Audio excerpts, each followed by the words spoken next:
ದೇಶ ಭಾರತ. ನಾವು ಭಾರತೀಯರು. ನಮ್ಮ ದೇಶದ ಬಗ್ಗೆ ನಾವು ತಿಳಕಬೇಕು.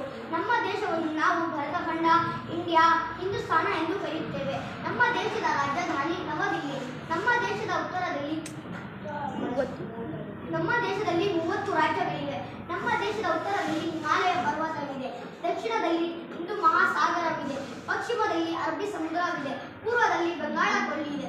ನಮ್ಮ ದೇಶ ಕಾಶ್ಮೀರದಿಂದ ಕನ್ಯಾಕುಮಾರಿ, ಪಂಜಾಬದಿಂದ ಮಣಿಪುರದವರೆಗೆ ಒಟ್ಟು ವಿಸ್ತಾರ 33 ಲಕ್ಷ ಚದರ ಕಿಲೋಮೀಟರ್. ನಮ್ಮ ದೇಶದಲ್ಲಿ ಹಿಂದೂ, ಮುಸ್ಲಿಂ, ಕ್ರಿಶ್ಚಿಯನ್, ಜೈನ ಧರ್ಮದವರಿದ್ದಾರೆ. ನಮ್ಮ ದೇಶ ವೈವಿಧ್ಯತೆಯಲ್ಲಿ ಏಕತೆಯ ರಾಷ್ಟ್ರವಾಗಿದೆ. ಧನ್ಯವಾದಗಳು ಸದಸ್ಯರಿ. ಎಷ್ಟೆಲ್ಲ ಹೇಳ್ಕೊಡ್ತೀನಿ. ಧನ್ಯವಾದಗಳು. ಶುಭ ದಿನ.